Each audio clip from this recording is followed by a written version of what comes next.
Question 4 है given 15 cot A equal to 8 find sine A and sec ए।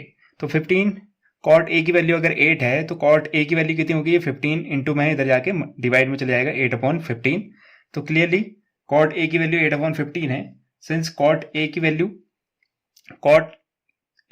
जो cot का formula होता है, ट्रिग्नोमेट्रिक रेशियो का फॉर्मूला, कॉट का फॉर्मूला क्या होता है, tan का उल्टा। tan का फॉर्मूला होता है परपेंडिकुलर अपॉन बेस, तो कॉट का होगा बेस अपॉन परपेंडिकुलर। तो यहाँ पे जो 8 है वो बेस है और जो 15 है वो परपेंडिकुलर है, लेकिन ये क्या है, रेशियो है। याद रखिएगा रेशियो है, तो रेशियो का कॉन्सेप्ट अगर पता है, नॉर्मली लोग क्या करते हैं 8/15 करके ही सॉल्व कर देंगे, रिजल्ट आ जाएगा और रिजल्ट में कोई फर्क नहीं पड़ता। लेकिन अगर आपको रेशियो का कॉन्सेप्ट पता है तो ये रेशियो है, इसका मतलब जरूरी नहीं है 15 और 8 रहे होंगे। शुरुआत में हो सकता है ये 15K, यानी यहाँ एक कॉमन फैक्टर रहा होगा, सपोज 10 है, ठीक है, 8 इंटू 10 यानी 80, ऐसे ये 150। तो अगर 10 से 10 कैंसिल आउट करोगे तब भी 8/15 ही आएगा। सपोज 1 है या 2 है, 2 से 2 कट जाएगा तब भी 8/15 आएगा। तो ये रेशियो का कॉन्सेप्ट है, तो हम एज्यूम करेंगे कि जो कॉट ए है वो होता है क्या, बेस अपॉन परपेंडिकुलर। तो बेस हमारा 8 नहीं 8K है, ठीक है, एक कॉमन फैक्टर जो दोनों में था, और परपेंडिकुलर हमारा क्या है 15 नहीं है 15K है। तो K वहां पे क्या है, दोनों में एक कॉमन फैक्टर है, इस वजह से हम बेस 8K लेंगे और परपेंडिकुलर हम लेंगे 15K। तो यहां से मैं एक ट्रायंगल फॉर्म करता हूं, ट्रायंगल ABC। बी हमारा 90 डिग्री होगा और कॉट ए हमारा क्या होगा, एंगल होगा ए। जरूरी नहीं है आप 90 डिग्री सी को भी बना सकते थे, लेकिन ए एक एंगल होना चाहिए, ए 90 डिग्री नहीं हो सकता है। तो फिलहाल जो रिजल्ट बना हमारा, ए बी हमारा बेस बन जाएगा और बी सी हमारा परपेंडिकुलर बन जाएगा। तो मैं यहां से क्या लिख सकता हूं, यहां से इसी को लिखा जा सकता है, क्योंकि कॉट ए इक्वल टू होता है बेस अपॉन परपेंडिकुलर। तो इसको आप लिख दो बेस अपॉन परपेंडिकुलर।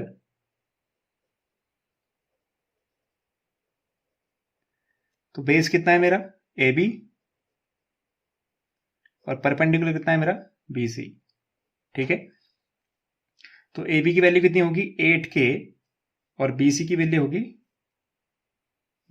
होगी 15K। तो यहां से A B equal to 8K। K क्यों लिख रहा हूं, मैंने आपको एक्सप्लेन कर दिया, ये एक रेशियो है, तो कॉमन फैक्टर हो सकता है जो दोनों में रहा हो और एक्चुअल में सॉल्व हो गया होगा। रेशियो का कॉन्सेप्ट है, आप चाहो तो बिना K लिखे भी कर सकते हो, आपका रिजल्ट वही रहेगा। लेकिन अगर आप मैथ के स्टूडेंट्स हैं, आपको ये कॉन्सेप्ट पता होना चाहिए।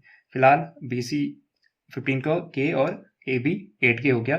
तो भाई पाइथागोरस थ्योरम, क्योंकि राइट एंगल ट्रायंगल है, trigonometric ratio right angle triangle पे ही लगते हैं, तो राइट एंगल ट्रायंगल है तो मैं हाइपोटेनस AC की वैल्यू फाइंड आउट कर सकता हूँ by Pythagoras theorem.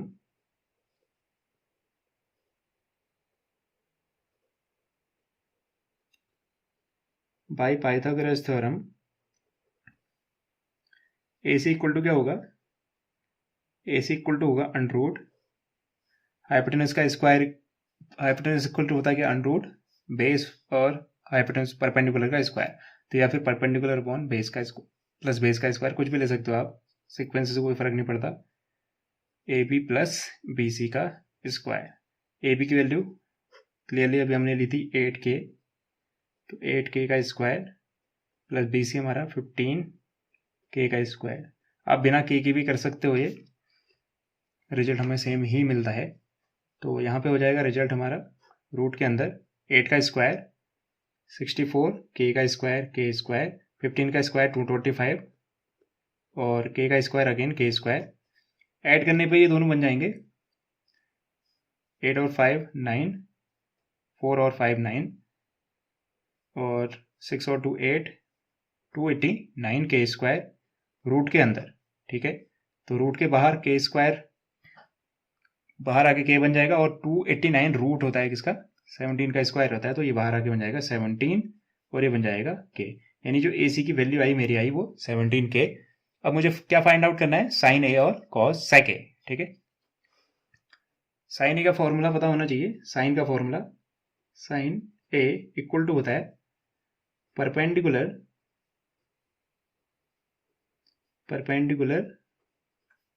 Upon hypotenuse, perpendicular upon hypotenuse. तो इससे अगर आप सॉल्व करोगे आपको रिजल्ट क्या मिलेगा, परपेंडिकुलर क्या होता है, ए के सामने देखो, ए के सामने देखोगे 15K, तो ये रहा 15 के, और हाइपोटेनस अभी आया था आपका 17 के से के कैंसिल आउट हो जाएगा, वही वाला कॉन्सेप्ट है ये। तो अब जो रेशियो आया, टिक्नोमेट्रिक रेशियो आपका 15/17 है।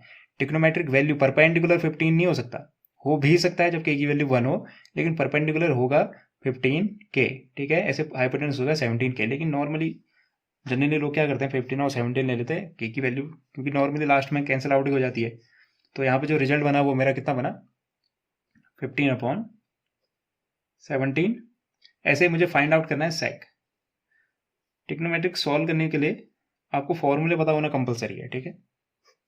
तो अगर आपको सेक का नहीं पता है, स्टार्टिंग के 3 जो टिक्नोमेट्रिक फंक्शन है उनका पता होना चाहिए। साइन कॉस टेन, ठीक है। साइन का उल्टा होता है कॉस, सॉरी साइन का उल्टा होता है कॉसेक, कॉस का उल्टा होता है सेक, और टेन का उल्टा होता है कॉट, ठीक है। तो 3 का पता होगा तो बाकी सबको उल्टा कर दो, ठीक है। साइन का होता है परपेंडिकुलर अपॉन हाइपोटेनस, कॉस का होता है बेस अपॉन हाइपोटेनस, ठीक है।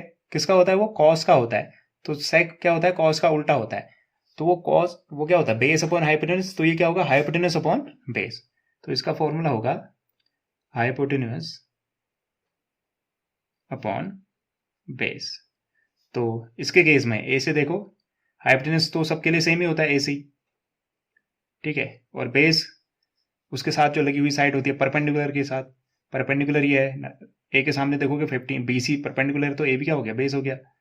तो ए सी हमारा अभी कितना आया था, ए सी आया था 17 के, और बी ए भी था हमारा 8 के, ठीक है। के से के कैंसल आउट हो जाएगा। फाइनली जो रिजल्ट आएगा सेक ए की वैल्यू वो 17/8 होगी। उम्मीद करता हूँ आपको ये एक्सप्लेनेशन पसंद आया होगा और समझ भी आया होगा। Thank you and have a nice day.